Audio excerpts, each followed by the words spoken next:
Delia's father had watched her drowning when she was a little girl. The accident happened in a neighbor's pool. Delia lay submerged near the bottom, her lungs filling with chlorinated water. She could see Dad's distorted form bent forward, shirt sleeves rolled to the elbow, cigarette dangling from his lips, blandly inquisitive. Mom scooped Delia out and smacked her between the shoulder blades while she coughed and coughed. Delia didn't think about it often. Not often. Barry F. threw a party at his big, opulent house on Hillside East. He invited people to come after sundown. A whole slew of them heeded the call. Some guests considered Barry F. an eccentric. This wasn't eccentric. Sundown comes early in autumn in Alaska. Hours passed, and eventually the door swung wide, emitting piano music, laughter, a blaze of chandelier light. 3 silhouettes lingered. A trinity of Christmas ghosts.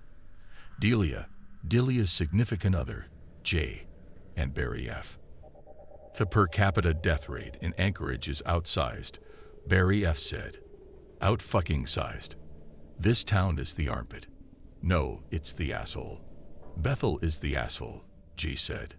Tell it on the mountain, bro. I'll tell you why Bethel is the worst. My dad was there on a job for the FAA in '77. He's eating breakfast at the Tundra Diner, and a janitor walks past his table, lugging a honey bucket. Honey bucket. Plumbing froze, so folks crapped in a bucket and dumped it in a sewage lagoon out back. Honey bucket. It's a joke. Anyway, the dude trips on his shoeless. Go on. Imagine the scene. Envision that motherfucker. Picking toilet paper out of your scrambled eggs kills the appetite. Plus, cabin fever and homies die in the bush all the livelong day. Alcoholism, poverty, rape, worst of the worst. Please, Delia said, can we refrain from trashing a native village for the sin of not perfectly acclimating to a predatory takeover by the descendants of white European invaders? Ooh, my girlfriend doesn't enjoy the turn of conversation. Sorry, my precious little snowflake. Folks weren't so politically correct in the 1970s. I'm just reporting the news. If we're talking about assholes, look no further than a mirror. Kids, don't fight. Don't derail the train, Barry F. said in an oily, avuncular tone. Anchorage is still bad. Right? Wretched. Foul. And on that note, Delia said, haven't even gotten to the statistics for sexual assault and disappearances. Satanists. Diabolists. Scientologists. Cops found a hooker's corpse bound to a headboard at the Viking Motel. Lashed to the mast. You said it. Hooker? Wasn't she a stripper, though? Candy bunny. Candy honey. Hooker, stripper, I dunno. White scarves, black candles. Blood everywhere. News called it a ritual killing. They're combing the city for suspects. Well, Tito and Benny were at the Bush Company the other night, and I haven't seen them since. Haha, those cut-ups. I hope not literally. We're due for some ritual insanity. Been saying it for months. Why are we due? Planet X is aligning with the sun. Its passage messes with gravitational forces, brain chemistry, libidos, etc.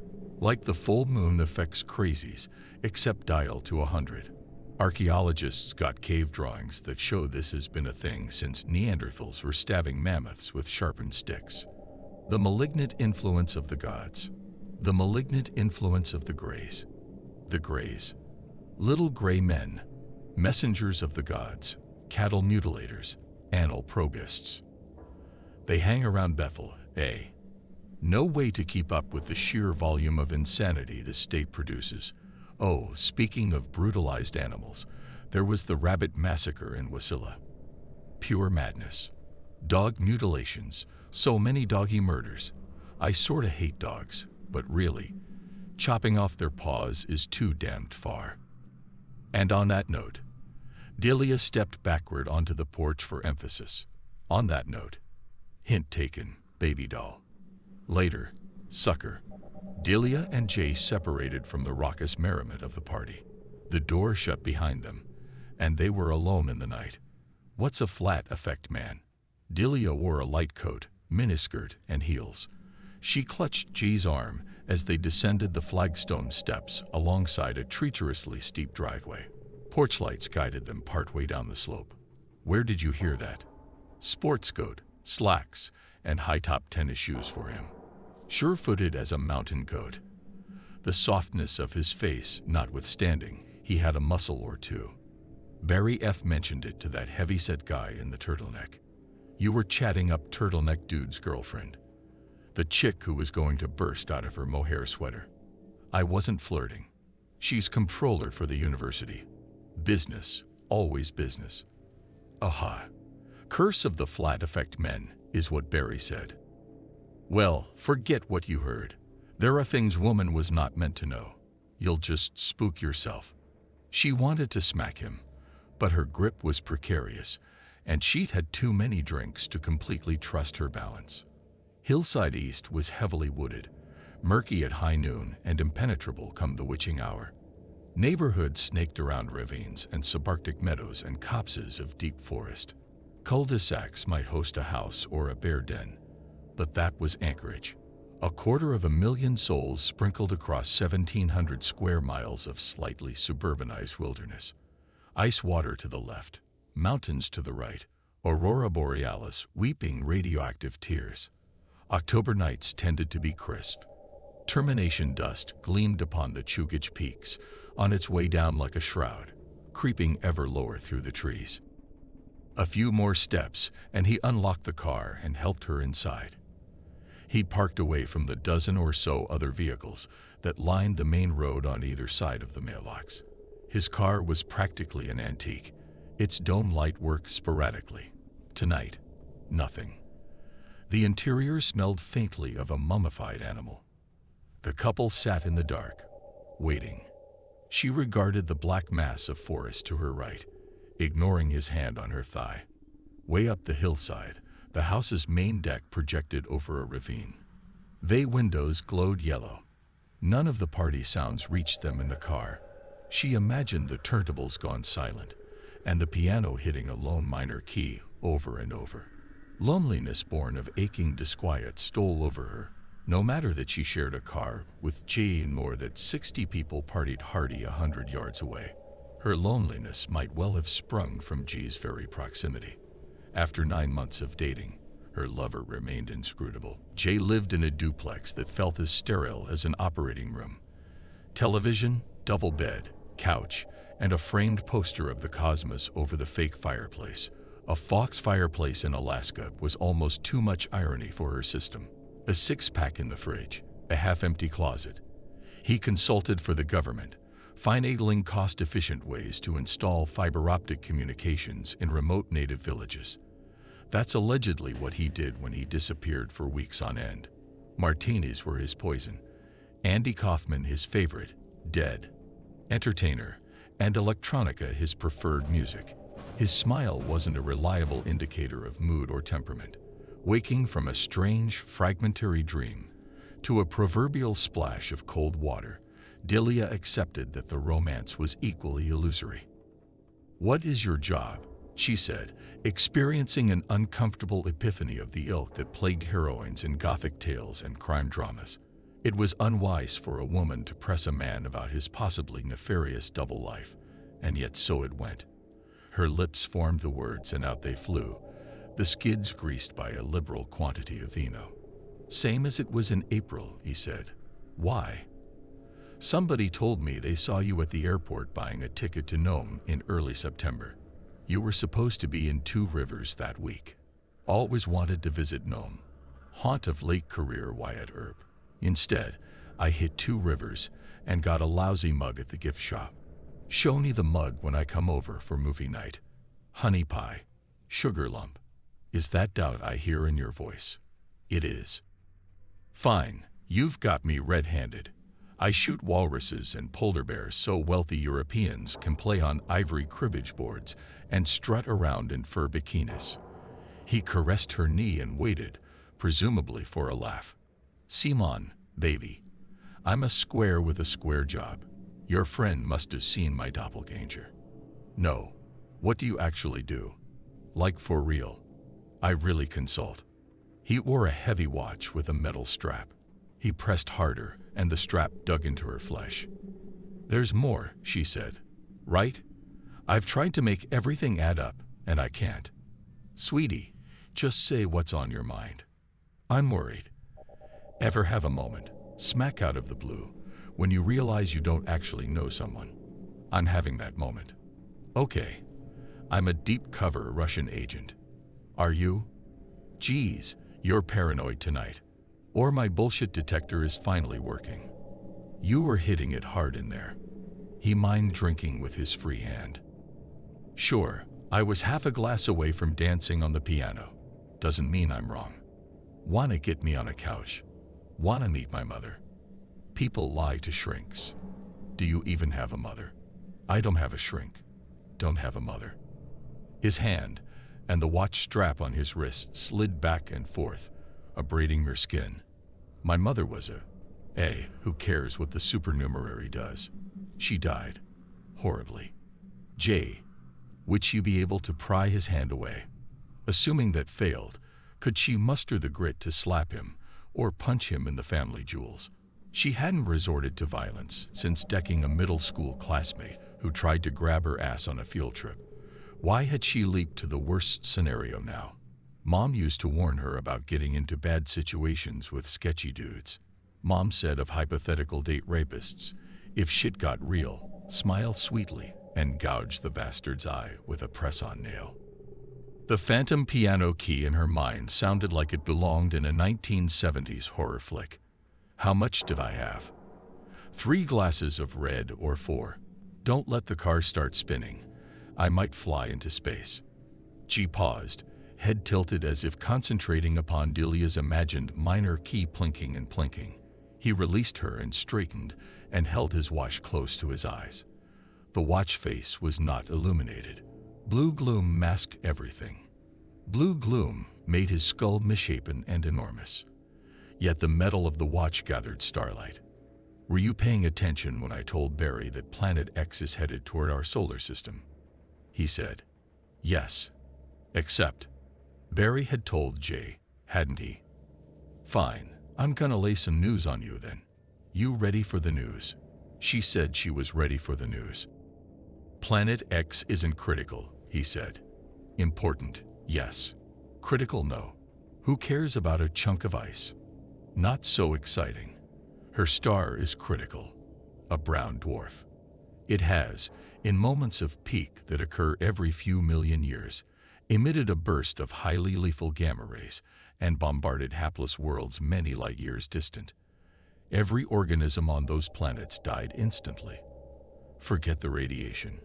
She can do other things with her heavenly body.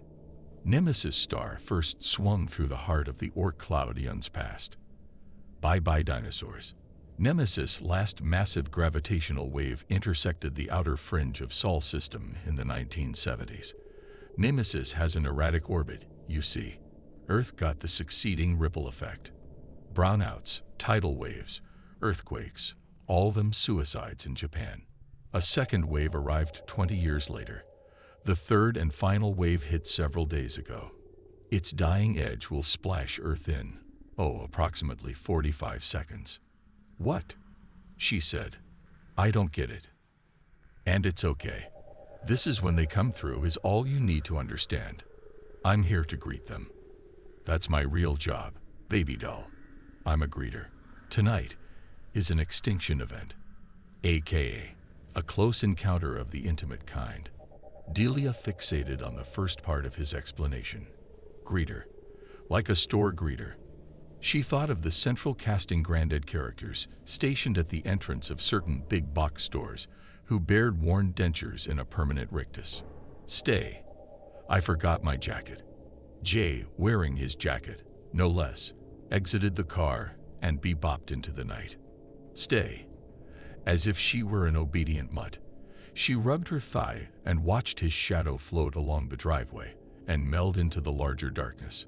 Chills knifed through her. The windows began to fog over with her breath. He'd taken the keys. She couldn't start the car to get warm or listen to the radio or drive away from the scene of the crime. Delia's 25th birthday loomed on the horizon. She had majored in communication with a side of journalism at the University of Alaska Anchorage. She was a culture reporter, covering art and entertainment for the main Anchorage daily paper. People enjoyed her phone manner. In person, she was persistent and vaguely charming. Apolitical, non-judgmental as a Swiss banker. Daddy had always said not to bother her pretty little head. Daddy was a sexist pig to his dying breath. She heeded the advice anyhow. Half of what interviewees relayed went in one ear and out the other with nary a whistle stop. No matter. Her memory snapped shut on the most errant of facts like the teeth of a steel-leg old trap. Memory is an acceptable day-to-day substitute for intellect. Her older brothers drove an ambulance and worked in construction respectively. Her little sister graduated from Onager High next spring. Little sister didn't have journalistic aspirations. Sis yelled, "Fake news," when gentlemen callers, bikers, and punk rockers loaded her into their chariots and hied into the sunset. Delia lived in an apartment with 2 women. She owned a dog named Atticus. Her roommates loved Atticus and took care of him when she couldn't make it home at a reasonable hour. They joked about stealing him when they eventually moved onward and upward with trophy spouses and corporate employment. "I'll cut a bitch," she always said with a smile, not joking at all. Should she ring them right then for an emergency extraction? Emergency might be a tad extreme, yet it seemed a reasonable plan. Housemate A had left on an impromptu overnighter with her boyfriend. Housemate B's car was in the shop. Housemate B helpfully suggested that Delia call a taxi, or if she felt truly threatened, the cops. Housemate B was on record as disliking J. "Am I feeling threatened?" Delia pocketed her phone and searched her feelings.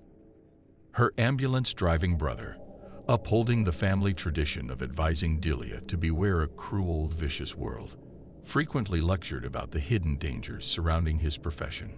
Firemen and paramedics habitually rushed headlong into dicey situations, exposing themselves to the same risks as police and soldiers, except without guns or backup.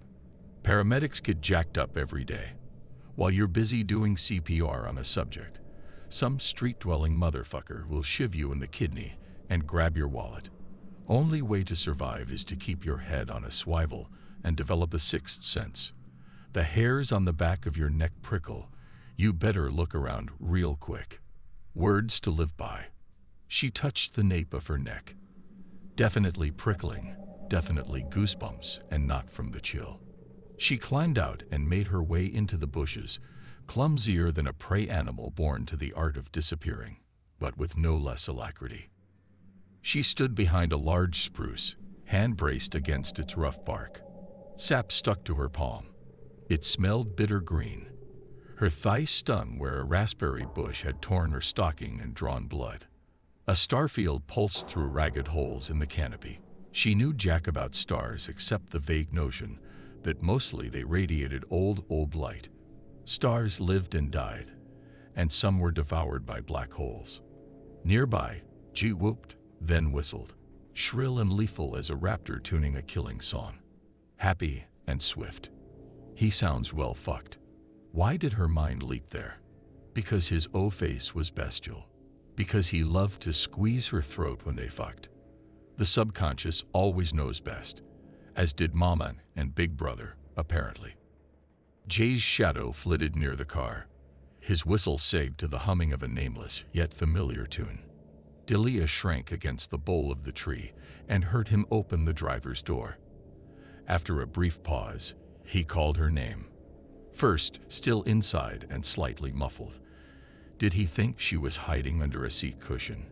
Second, much louder toward the rising slope behind him. Last, aimed directly toward her hiding spot. Her residual alcohol buzz evaporated, as did most of the spit in her mouth. "Delia, sweetheart," he said. "Buttercup, pumpkin, sugar booger. I meant to say earlier how much I adore the fact you didn't wear makeup tonight. The soap and water look is sex. I prefer a girl who doesn't put on her face when she meets the world. It lights my fire. Boy howdy. But now you gotta come here." His voice thickened at the end. By some trick of the dark, his eyes flared dull bright crimson. His lambent gaze pulsed for several heartbeats, then faded, and he became a silhouette again. "No," he said in his regular voice. "Be that way. I hope you brought mad money, because you're stranded on a lee shore. Should I cruise by your apartment instead? Would your roomies and your dog be pleased to meet me while I'm in this mood? Fuck it, sweetheart. I'll surprise you." He laughed, got into the car, and sped away. The red taillights seemed to hang forever. Unblinking predatory eyes. The entire scene felt simultaneously shocking and inevitable. Of course, she speed-dialed her apartment to warn housemate B. A robotic voice apologized that the call would not go through. It repeated this apology when she tried the police, her favorite taxi service, and finally, information. Static rose and rose until it roared in her ear, and she gave up. She emerged from cover and removed her heels and waited, slightly crouched, to see if G would circle around to catch her in the open. A coyote stalking up Ptarmigan. Yeah, that fit her escalating sense of dread. Him creeping that ancient car, tongue lolling as he scanned the road for her fleeting shadow. The cell's penlight projected a ghostly cone. She followed it up the hill to her nearest chance for sanctuary, the house of Barry F.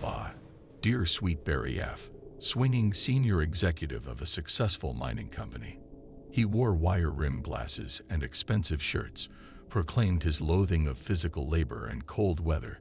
Thus, he was assigned to Alaska, naturally, and hosted plenty of semi-formal parties, as befitted the persona of a respectable corporate whip hand, which meant prostitutes were referred to as companions and any coke-snorting and pill-popping shenanigans occurred in a discreet guest room. Notwithstanding jocular collegiality, Barry and Jay weren't longtime friends, weren't even close. Their business orbits intersected, and that was the extent of it. Jay collected acquaintances across a dizzying spectrum. Scoffing at the quality of humanity in general, he rubbed shoulders with gold-plated tycoons and grubby laborers alike. Similar to the Spartan furnishings of his apartment, individual relationships were cultivated relative to his needs. What need do I satisfy? Physical, emotional, victim. Delia recalled a talk show wherein the host interviewed women who'd survived encounters with serial killers. One guest, a receptionist, had accompanied a coworker on a camping trip. The nice guy wined and dined her, then held a knife to her throat, ready to slash. At the last second, he decided to release her instead. "I plan to kill you for 3 months. Go on, the fear in your eyes is enough." The receptionist boogied and reported the incident. Her camping buddy went to prison for the 3 murders he'd previously committed in that park. Which was to say, how could a woman ever know what squirmed in the brains of men? As Delia approached the house, the porch light and the light streaming through the windows snuffed like blown matches. Muffled laughter and the steady thud of bass also ceased. At moments such as this, what was a humble arts and entertainment reporter to do? Nothing in her quarter-century of life, on the last frontier notwithstanding, had prepared her for this experience. Half-frozen, teeth chattering, absolutely alone. Darkness smothered the neighborhood. Not a solitary lamp glimmered among the terraced elevations or secluded cul-de-sacs. She looked south and west, down into the bowl of the city proper. From her vantage, it appeared that the entire municipality had gone dark. Anchorage's skyline should have suffused the heavens with light pollution. More stars instead, a jagged reef of them, low and indifferent.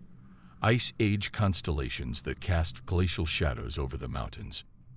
The phone's beam flickered, perhaps in response to her fear. She assumed the battery must be dying despite the fact she'd charged it prior to the evening's events. It oozed crimson, spattering the stone steps as if she were swinging a censer of phosphorescent dye. She barged through the front door without a how do you do. Warm, at least. In fact, humid as the breath of a panting dog. Her thoughts flashed to dear, sweet Fido at the apartment. God, please don't let G do anything to him. Oh yeah, and good luck to my housemate too. She hesitated in the foyer beneath the dead chandelier and put her shoes on. Her sight adjusted enough to discern the contours of her environment. No one spoke, which seemed ominous, most definitely ominous. A gaggle of drunks trapped in a sudden blackout could be expected to utter any number of exclamatory comments. Girls would shriek in mock terror, and some bluff hero would surely announce he'd be checking the fuse box straight away. There'd be a bit of obligatory ass-grabbing, right? Where were all the cell phones and keychain pen lights? A faucet dripped. Heating ducts creaked in the walls. This was hardcore Bermuda Triangle Mary Celeste shit. Snagging a landline was the first order of business. Her heels clicked ominously as she moved around the grand staircase and deeper into the house to its spacious, partially sunken living room. Everyone awaited her there, wine glasses and champagne flutes partially raised in toast, heads thrown back, bared teeth glinting here and there, others half-turned, frozen mid-glance, mid-step, mid-gesticulation. Only dolls could be frozen in such exaggerated positions of fox life. The acid reek of disgorged bowels and viscera filled Delia's nostrils. She smelled blood soaked into dresses and blood dripping from cuffs and hosiery. She smelled blood as it pooled upon the carpet and coagulated in the vents. Her dying cell phone chose that moment to give up the ghost entirely. She was thankful. Starlight permitted her the merest impressions of the presumed massacre, its contours and topography, nothing granular. Her nose and imagination supplied the rest, which is to say, bile rose in her throat and her mind fogged over. Questions of why and how did not register. The nauseating intimacy of this abominable scene overwhelmed such trivial considerations. A closet door opened like an eyeless socket near the baby grand piano. Atticus trotted forth. Delia recognized his general shape and the jingle of his vaccination tags, and because for the love of everything holy, who else? The dog stopped near a throng of mutilated partygoers and lapped the carpet between shoes and sandals with increasing eagerness. A human silhouette emerged next and sat on the piano bench. The shape could have been almost anybody. The figure's thin hand passed through a shaft of starlight and plinked a key several times. B-flat. Delia retained a vague notion of chords. A high school crush showed her the rudiments as a maneuver to purloin her virtue. Yes, B-flat, over and over. Heavily, then softly, softly, nigh invisibly, and heavily again, discordant, jarring, threatening. I'm sorry you had to bear witness. These words weren't uttered by the figure. They originated at a distance of light years, uncoiling within her consciousness, her father's voice. The human animal is driven by primal emotions and urges. How great is your fear, Delia? Does it fit inside a bread box? Does it fit inside your clutch? This house? The shape at the piano gestured with a magician's casual flourish, and the faint radiance of the stars flickered to a reddish hue. The red light intensified and seeped into the room. The voice in her head again. Looking for Mr. Goodbar stuck with you. Diane Keaton's fate frightened you as a girl and terrifies you as a woman. In J, you suspect you finally drew the short straw. The man with a knife in his pocket. A strangling cord. A snub-nosed revolver. The ticket stub with your expiration date. The man to take you camping and return alone. And sweetie, the bastard resembles me, wouldn't you say? Ice tinkled in glasses, spinning and slopping. Glasses toppled and fell from nerveless fingers. Shadow Atticus ceased slurping and made himself scarce behind a couch. He trailed inky paw prints. Timbers groaned. The heart of the living room was released from the laws of physics. It bent at bizarre, corkscrew angles, simultaneously existing on a plane above and below the rest of the interior. Puffs of dust erupted as cracks shot through plaster. The floor tilted and the guests were pulled together, packed cheek to jowl. There followed a long, dreadful pause. Delia had sprawled to her hands and knees during the abrupt gravitational shift. Forces dragged against her, but she counterbalanced as one might to avoid plummeting off a cliff. She finally got a clean, soul-scaring gander at her erstwhile party companions. Each had died instantaneously via some force that inflicted terrible bruises, suppurating wounds, and ruptures. The corpses were largely intact and rigidly positioned as a gallery of wax models. Strands of metal wire perforated flesh at various junctures, drew the bodies upright, and connected them into a mass. The individual strands gleamed and converged overhead as a thick spindle that ascended toward the dome of ceiling and infinitely farther. The shape at the piano struck a key, and its note was reciprocated by an omnidirectional chime that began at the nosebleed apex of the scale and descended precipitously, boring into plaster, concrete, and bone. The house trembled. Delia pushed herself backward into a wall where normal gravity resumed. She huddled, tempted to make a break for it, and also too petrified to move. There are two kinds of final girls, the kind who escape and the kind who die. You're the second kind. I am very, very proud, kiddo. You'll do big things. Cracks split the roof, revealing a viscid abyss with a mouthful of half-swallowed nebula. It chimed and howled, eternally famished. Bits of tile plummeted into the expanse, joining dead stars.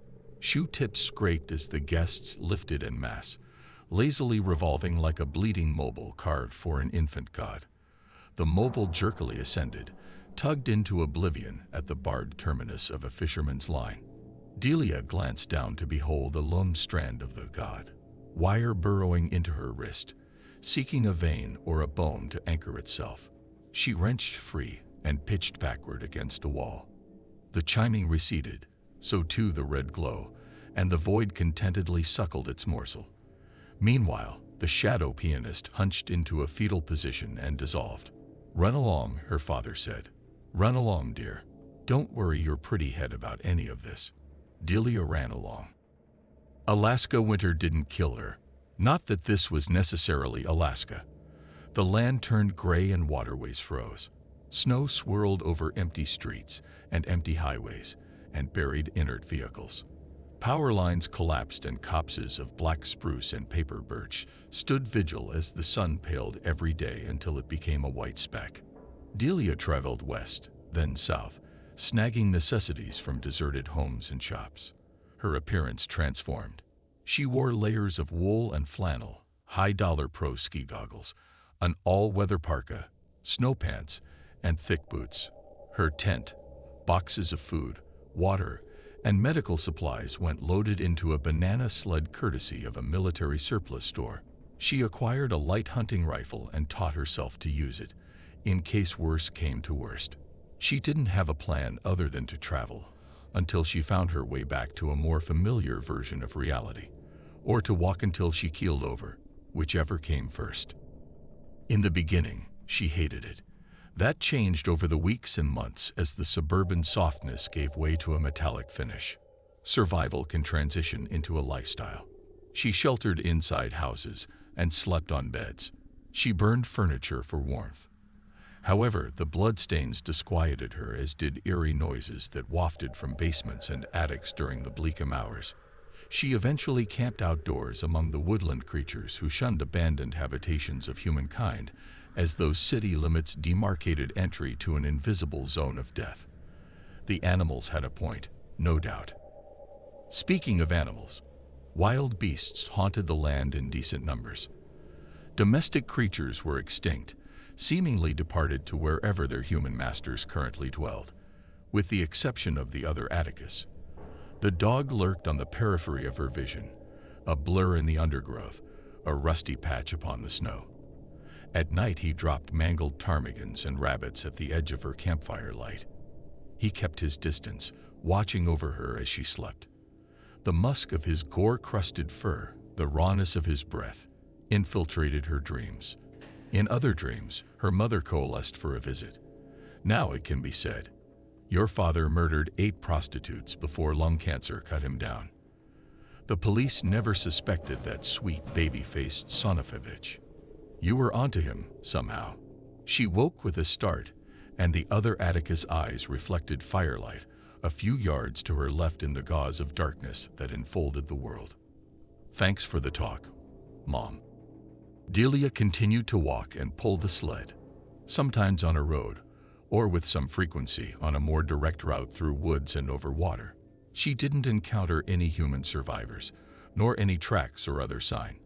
However, she occasionally glimpsed crystallized hands and feet jutting from a brush pile, or an indistinct form suspended in the translucent depths of a lake.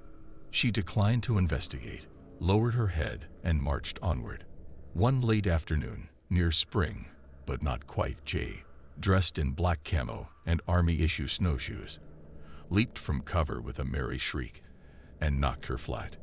He lay atop her and squeezed her throat inexorably, his eyes sleepy with satisfaction. If it were my decision, I'd make you a pet. You don't belong here, sugar pie. He well and truly applied his brutish strength. Brutish strength proved worthless. His expression changed as terror flooded in and his grip slackened. Oh my God. I didn't know. They didn't warn me. Her eyes teared, and she regarded him as if through a pane of water. Her eyes teared because she was laughing so hard. Too late, asshole. Years and years too late. She brushed his hands aside. I'm the second kind. He scrambled to his feet and ran across fresh powder toward the woods as fast as his snowshoes could carry him, which wasn't very. She retrieved the rifle, chambered around, and tracked him with the scope. A moving target proved more challenging than plinking at soda bottles and pie tins. Her first 2 shots missed by a mile. Delia made camp. Then she hiked over to Jay and dragged him back. He gazed at her adoringly, arms trailing in the snow. He smiled an impossibly broad, empty smile.